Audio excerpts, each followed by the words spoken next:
시청자 여러분 안녕하십니까. 젊은 시각 송기호입니다. 오늘 홍석준 의원님 만나뵈러 왔습니다. 안녕하십니까. 안녕하십니까. 참 요즘 정말 바쁘셨는데요. 특히 이제 최근에 이제 과방위 예산 소위도 이제 잘 마치신 걸로 알고 있습니다.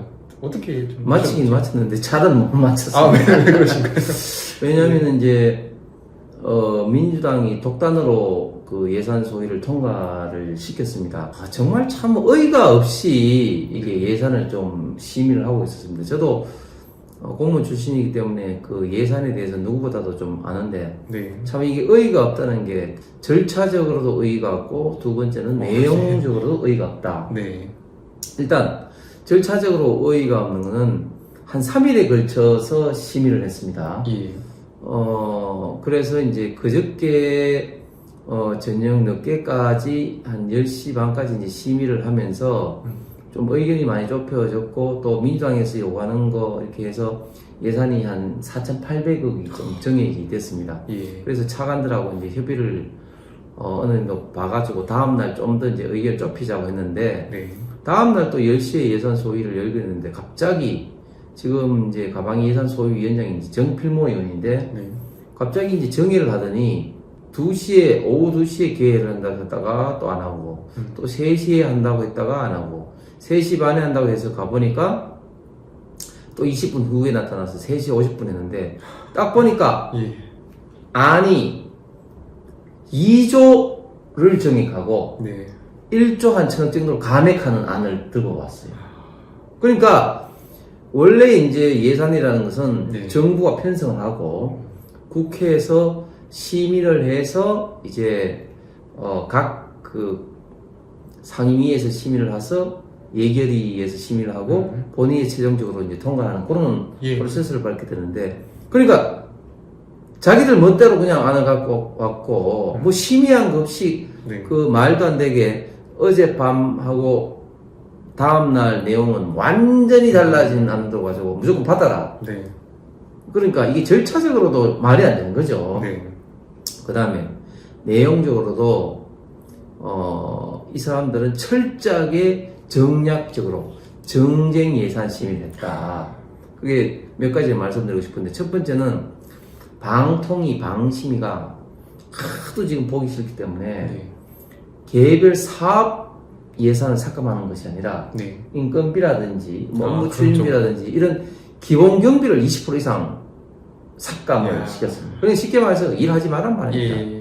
이게 내용적으로 문제가 되는 거고 네. 또 다른 또 내용적으로 어떤 문제가 있냐면 이번에 이제 윤석열 대통령이 지난번 이제 4월달 미국 보스턴 클러스터 가서 R&D에서 국제 협력을 많이 강조를 하셨어요. 그래서 과기부에서도 이제 국제 협력 관련된 그런 어떤 프로젝트를 많이 해서 기존에 있는 것들도 좀 국제 협력을 좀 강화하는 것들도 있었고 또 새로운 어떤 국제 협력 프로젝트들이 있었거든요. 네.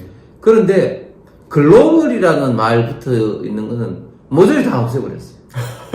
글로벌이라는 거. 그렇게 하면은 윤석열 대통령 외교적 평가로 이렇게 성과로 이어지니까 그걸 이제 자른 거고. 어쨌든 윤석열 정부의 R&D 정책에 조금 새로운 거는 완전히 다 없애버린 거죠. 예. 그러면서 자기들이 뭐 선심 쓰는 거는 다 해서 뭐 그 기자회견을 하면서 R&D 예산을 복구했다 이런 식으로 아, 그런 거였어요. 기자회견을 했습니다. 예. 그렇기 때문에 지금 과방위에서의 민주당 의원들의 예산 심의 행태를 보면 조금 전에 말씀드린 것처럼 절차적으로도 실체적으로도 정말 말이 안 되는 예산 심의를 했다. 이건 예산 심의가 아니라 정쟁적으로 그냥 예산을 그냥 다루었다. 예. 이 예산이라는 게 국가 살림을 이제 하면서 얼마나 국민 경제에 중요합니까? 이런 것조차도 참 정쟁적으로 이렇게 접근하는 민주당의 태도가 네. 정말 한심했고 정말 비판을 강하게 받아야 됩니다. 네. 그러니까 우리가 뭐 여야가 싸울 땐 싸우더라도 적어도 이런 국가의 일만큼은 좀 합심해서 한 목소리를 내야 되는 거고. 그런데 지금 민주당에서는 이 예산을 심의하는 이러한 그 기준이 이것이 뭐 정부와 여당의 가산점으로 붙을 수 있는 그런 요인들은 자르고 반대로 본인들한테 이로운 거는 또 이러한 것들을 살려가지고 기자회견 열고 이렇게 지금 했다는 거네요. 모든 걸 다 정쟁으로만 바꾸는 거네요. 특히 이제 방송통신위원회는 잘 아신 것처럼 이제 최근에 박민 사장이 이제 들어가서 예. 뭐 인사도 하면서 굉장히 이제 빠른 속도로 네. 그 KBS를 좀 정상화하고 있지 않습니까? 요즘 좀 그 시청자분들 반응이 너무 좋습니다. 네. 예. 그리고 이제 KBS의 경영 상태가 굉장히 안 좋기 때문에 임금을 스스로 간부진들이 30% 삭감도 하면서 솔선수범을 예. 보이고 있고 네.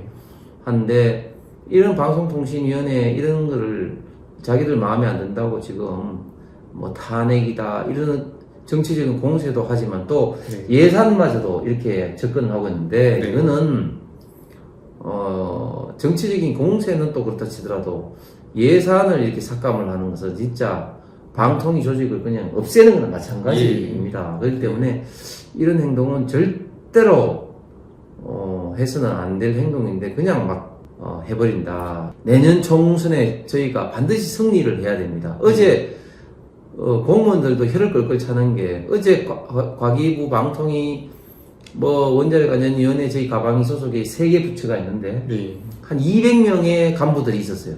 간부들 그냥 막연히 기다리고 있다가 그렇게 날벼락을 맞은 거죠. 그래서 예.